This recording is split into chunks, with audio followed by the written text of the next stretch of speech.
Actually, yesterday, I really learned a very big lesson yesterday when in the morning you were not online, right? So I was like very Mm, worried why Swami not online. Is Swami okay or not? Then I told you, I mm, told you I realized that when I was like comfortably sleeping on the sofa, right? Like anytime we don't know, like maybe Swami not here anymore. So yesterday night I was very how to say, I was also a little bit tired, but I told myself I no longer want to mm, waste time in sleeping and lying around, because mm, we never know anytime what will happen. So I really learned a lot yesterday, and then yesterday night I slept at around 2 o'clock like that lah, and then mm, it was like the discipline came by itself, Swami. Like I didn't impose it mm, very forcefully, but the understanding that while if I continue to always lie on the sofa and sleep, right, I will miss many things, Swami. Like I want to do things for you, and I want to I want to create the video. If I keep like sleeping mm. on the sofa and um like be lazy, right, then I will regret it one day lah, Swami. Mm. But don't make it into a bounded labor or a drudgery. Celebrate it, love it. Okay, Only then Swami. it can give you freedom. Otherwise, this is new bondage. Oh, I Mm. see. Mm. Whatever you are saying is like one has to be focused. One has to move all the energy in one direction. One has to have some sense of urgency, some sense of emergency, because this life in the body is fleeting. So once you have become little aware that it can disappear like a vapor any moment, then you will be more focused. Thing is that we are here to create something, and some kind of life of a commune where only those people should be part of it who have dedicated their life for this search, evolve their consciousness. Otherwise, if you are part of the crowd, you live with the crowd, and all the time your energy is being pulled. But it will be of any significance only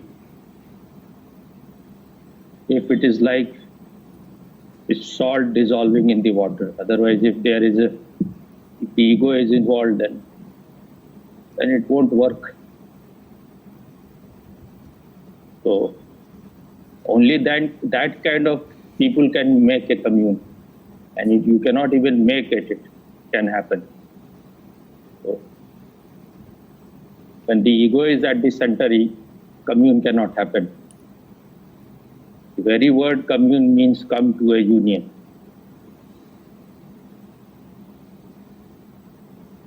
And I don't want to claim anything. If I go on claiming, that is also not good. Yes, Swami. You have always never claimed anything, Swami. Because there is nothing to claim.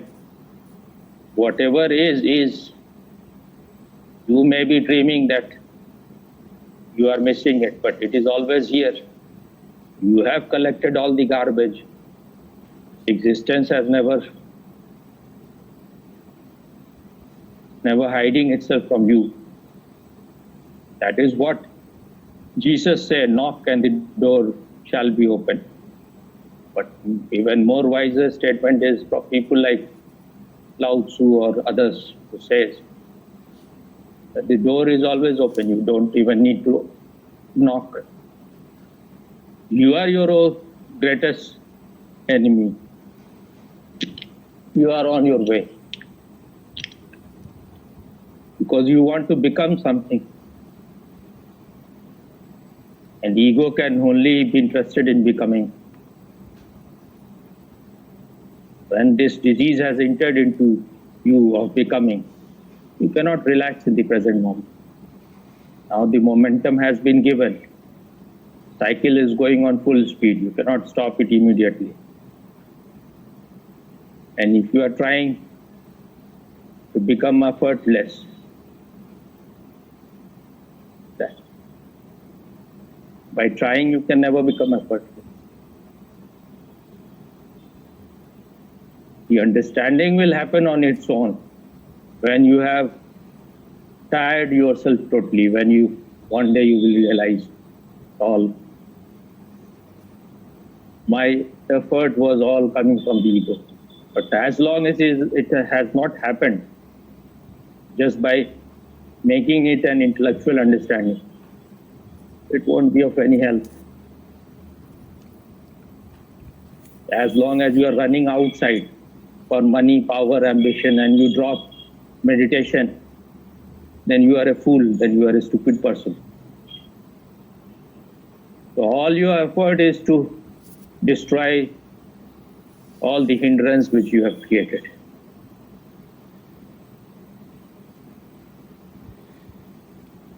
You have to become totally tired. In Hindi there is saying, Hare ko Harinam. Those who are totally defeated, for them God is available. As long as you think you can win and you are winning, you are on the way of ignorance. You are on the way of lies. This is a totally different thing. It's not like what happens in the world. That's why it is mystical. Here 2 plus 2 is never 4. It can be sometimes 5. It can be sometimes 3.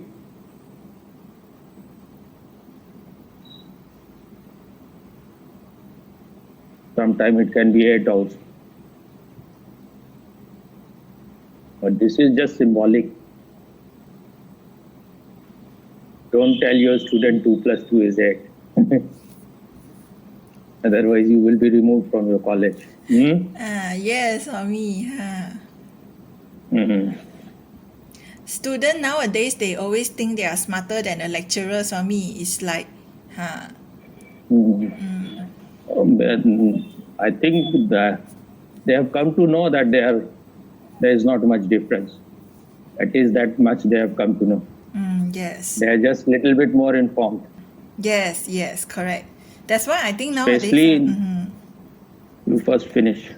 it's very hard for students nowadays to actually respect the lecturers, Swami. Especially in the West, in the East, in old times, people who were gurus or masters, they were not like, they were very informed, their knowing was coming from their experience. It was not bookish, it was by living life.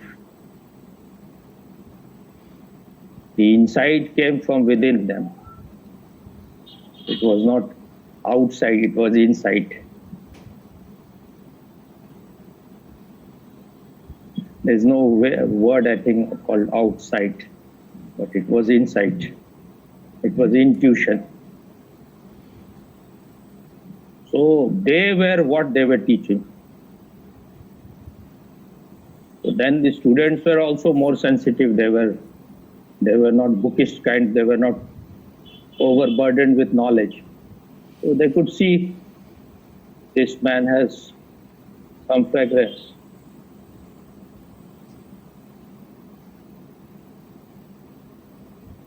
Then they were respectful. Respect means to re-inspect. You looked at someone and then you feel that there is something in this person, so you look again, re-inspect.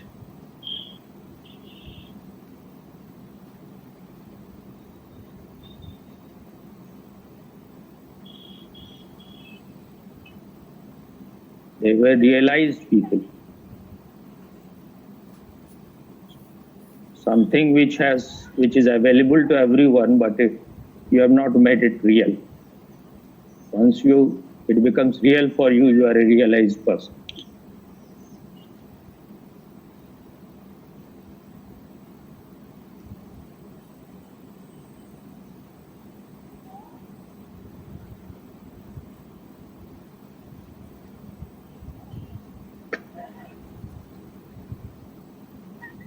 So East had wisdom. West has become knowledgeable, but they don't have wisdom.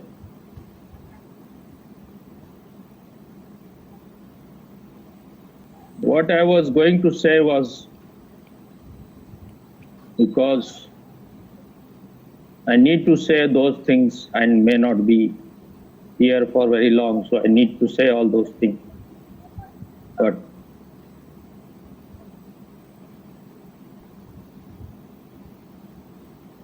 now there is not complaints, but I can see what parents do, so I can be a observer on the hill. What they do to their children is just destroy their life. They may call it love, they may call it taking care, they may call it concern.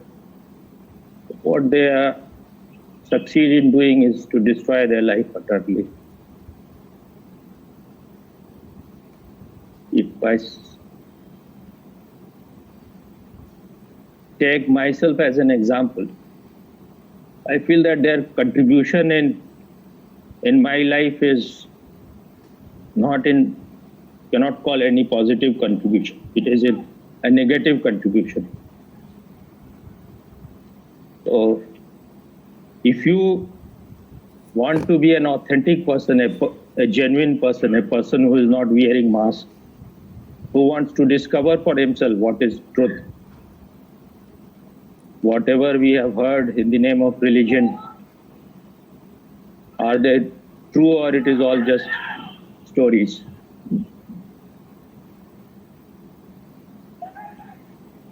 So,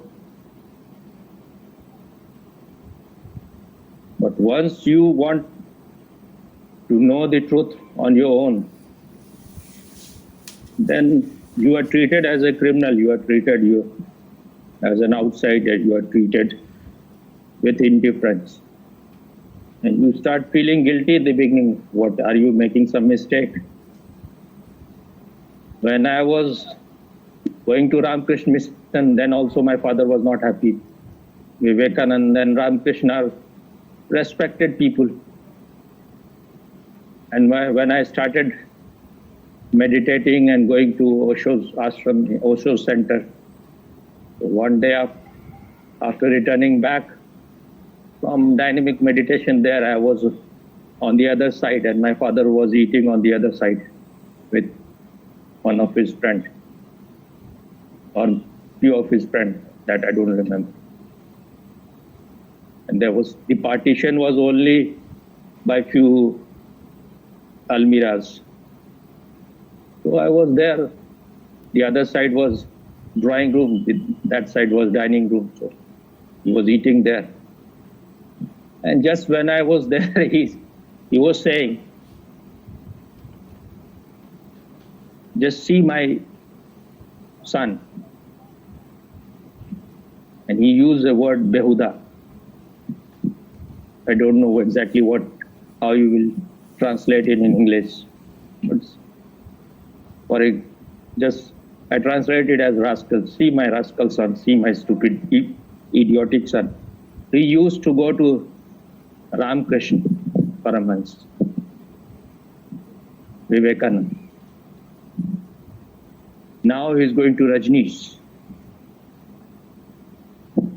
And then he said, Ramakrishna is so high, and where is Rajneesh in comparison to him? Kahan Ramakrishna, kahan Rajneesh?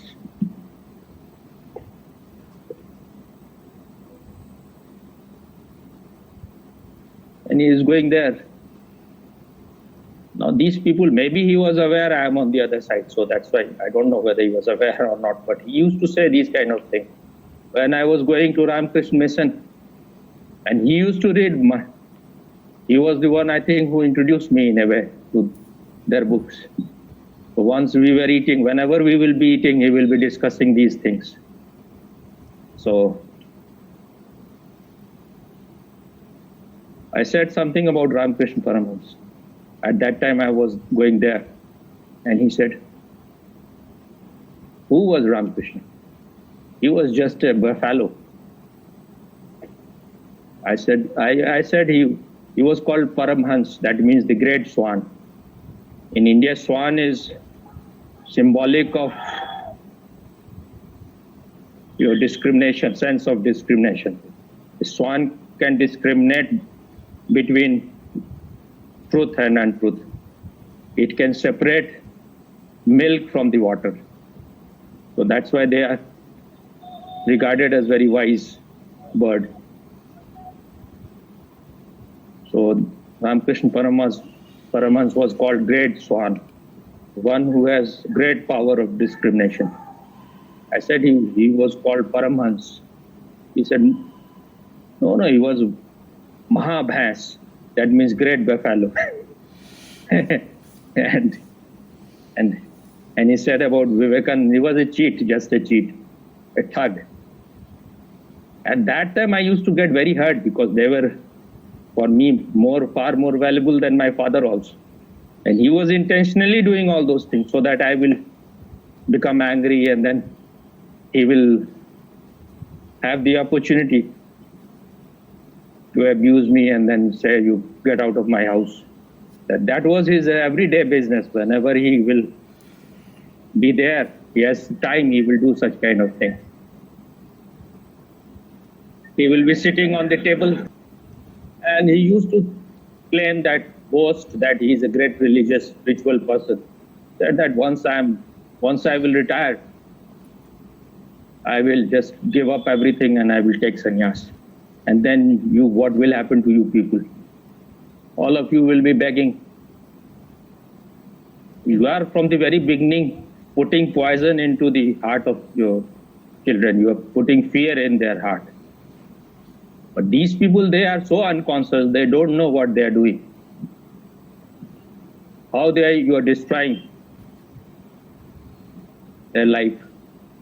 My mother was also from the very beginning, quite suicidal and always unhappy, always suffering. For her life is just suffering. So she will also say always what will happen to.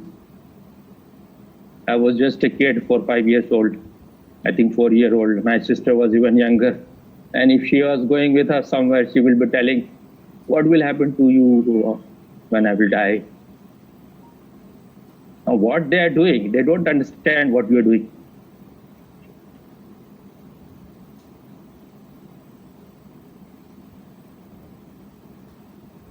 And so when I was meditating, when I came to Osho, and he was so much against it, he would say, I will send you to jail, or he will create always occasion so that there will be argument. And then he will just have the opportunity to say, leave my house.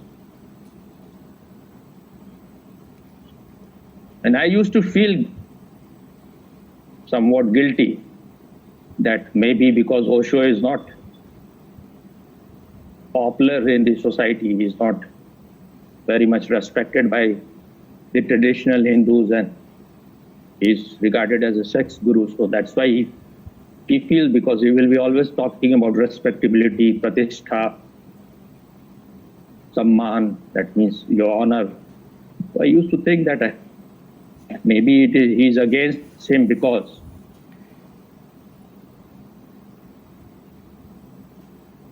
he is not respected in society. So he feels that if I am his sannyasin, then I am spoiling his name, I am destroying his respectability.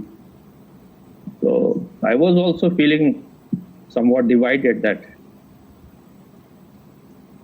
not totally, but somewhere in my inside. And they will be talking all about morality and this, that, brahmacharya. But then later on, I discovered that all their morality is just facade. It's all just big lies. It's all just what the society consists of is all complete ugliness. What happens in the society? It's absolutely immoral.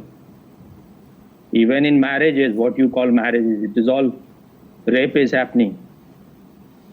You have bought a woman and she has become a permanent prostitute. And what was happening in Osho's ashram was complete freedom. You will never find women more intelligent than what you will find there. They were so liberated. They were so intelligent. They had blossomed. I've never found anywhere, even you can compare any place which has the same kind of fragrance and beauty. But it lasts only for some time. As long as the master is there, it lasts. After that, it starts vanishing. The place was full of celebration, the whole vibration. You need not go to any heaven. It was heaven itself. Veritable heaven. So I used to feel that these people are very traditional. They just want to do all kind of moral things. But later on, I discovered that these are all just lies. They just want you to do what they want you to do. They just want you, they want to use you as an object. They want to realize their dream through you. So I was meditating very sincerely, but whenever there will be, I will not say today in much detail, whenever there will be real good space, and even before I started meditation, I will just wish to existence that if I am able to enter into meditative space, and even after that I'm gone. If I reach into state where the mind stops, then I have no complaint. I'm ready to go. So as far as meditation was concerned, I had grown, but my whole worldly life was totally spoiled because of them. And they could have contributed in that direction. My whole creativity was destroyed by this struggle. So what happens in the name of family is all was just because those people mostly they have not loved each other. Just in India, in those times especially, all marriages were arranged.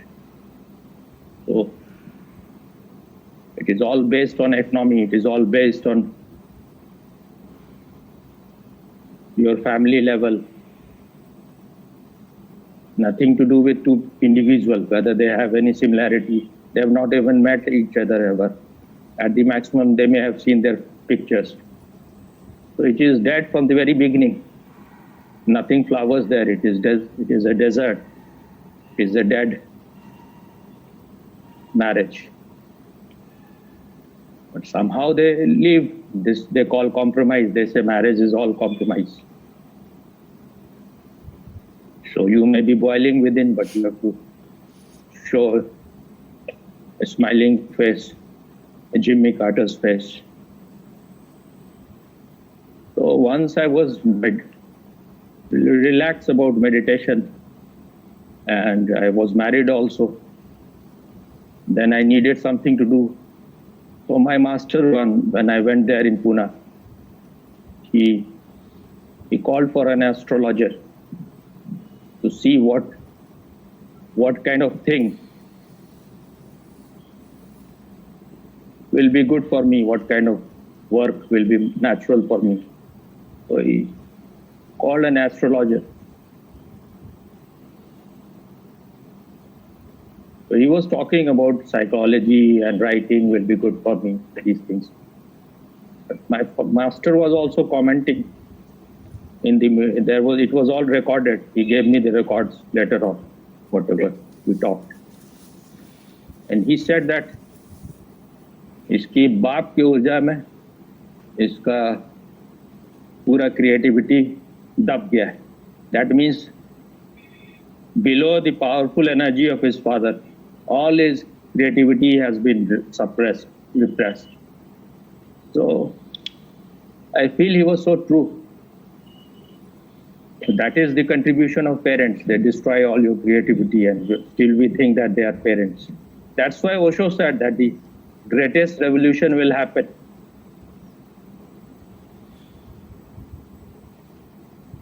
by the children against their parents. Because the children are the people who have been most exploited, most repressed. But because everyone is having a fake face, if you ask any idiotic film star, if they are given some medal, some best actor award, they will be saying things about their parents. I want to thank my mother, I want to thank my father, they have been God in my life, they were so great. And they know why they are doing all those things. If you say such stupid things, you will become popular in this traditional idiotic society. They may be fighting all the time.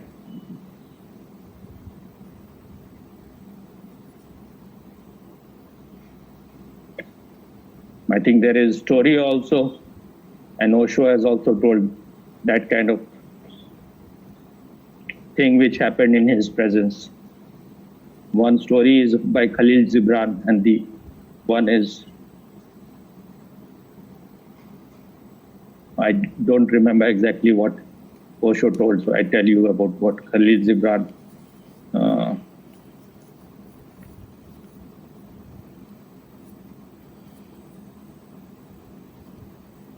exactly, I don't remember both the story, but I tell you the gist.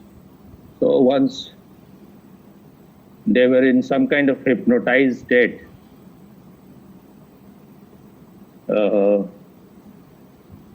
Both of them were giving, both the mother and daughter, they were abusing each other, that this old woman, this old bitch has destroyed my whole life. He is just interfering in everything. He doesn't allow me to do anything. And the mother was also abusing the daughter in all the choicest words. She was saying that because of her, my youth was destroyed, my body was destroyed. And then just suppose they were both drunk.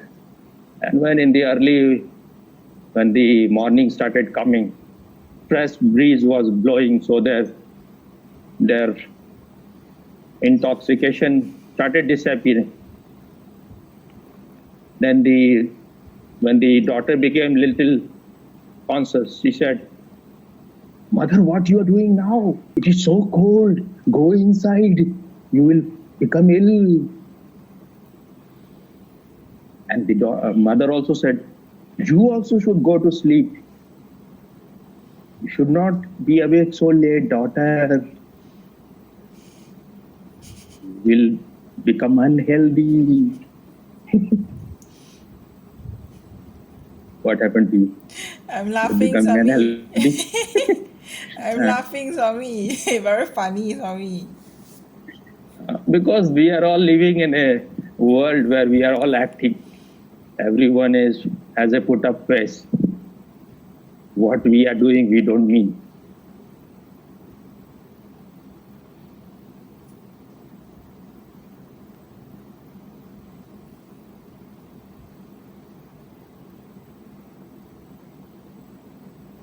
As long as sick people are allowed to give birth, they will just go on spreading sickness. If you see anywhere in India, you will find only 90% of people are they are on the brink of madness, or it looks they are coming out from some zoo.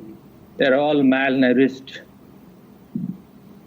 They're totally confused. Maybe they're all the time eating only garbage food, junk foods. So there's no, these people cannot create anything. They will be just destructive. And governments are such also. It all consists of idiots. They just don't want, they cannot even, because a person who has run his whole life for power, his only interest is power. So if you start trying to change the society, change your tradition, then who will vote for you? You will be gone. So no one can change anything. So yoga can be taught in schools, but meditation cannot be taught, because if meditation becomes part of your syllabus, student will become intelligent. They will no longer be conditioned. You cannot program them like that. Cannot reduce them into slave. But then how? No politician will like. It is for politician, everything is a business.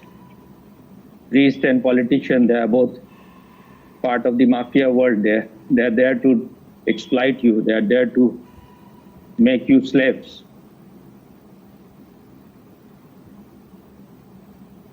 And we are also so deep in our slumber, we can't see what they are doing to us.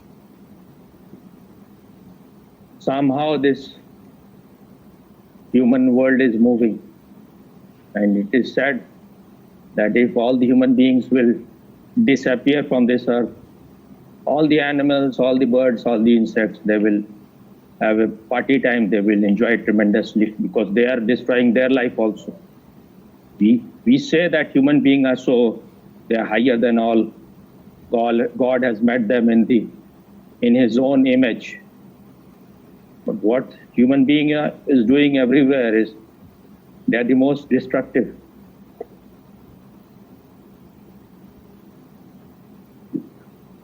It's very easy to find two people who have any healthy relation. It used to happen in Osho commune, but anywhere outside. Even now, I don't know what happens there. I don't think, because it has also become very commercialized.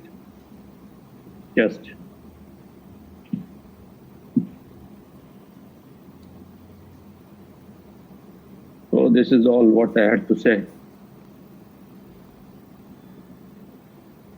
The greatest revolution that will happen will be of children rebelling against their parent.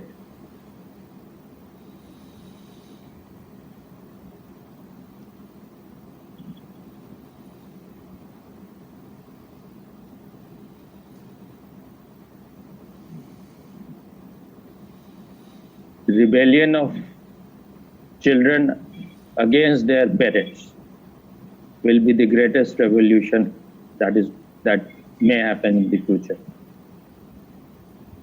Because children are exploited maximum, and they are the most helpless of them.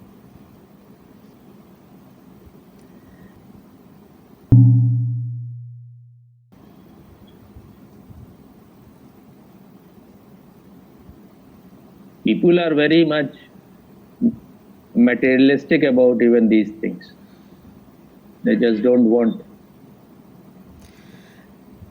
to gamble anything. They don't want to take any risk. If someone is talking about someone that he is enlightened, like many people are saying, he has a lot of disciples. People will go there. But in ancient times, Zen master used to live in forests. Even in India also, sages used to live in forests. So you have to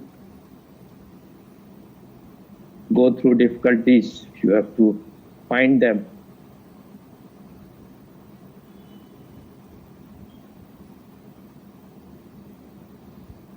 And Osho has said about himself also, I am lost.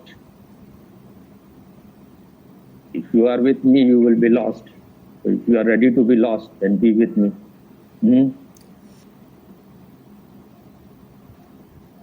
There is a song of Nusrat Fateh Ali, but the words are of some sage, some mystic, some Sufis.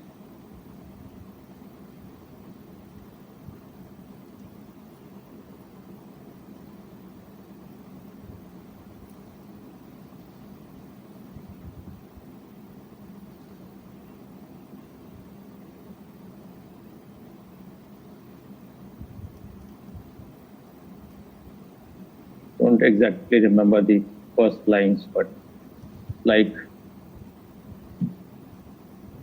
when you love is like water on fire, and the only way is that you have to drown in it. If you want to swim in it, you are not going to go into the other side.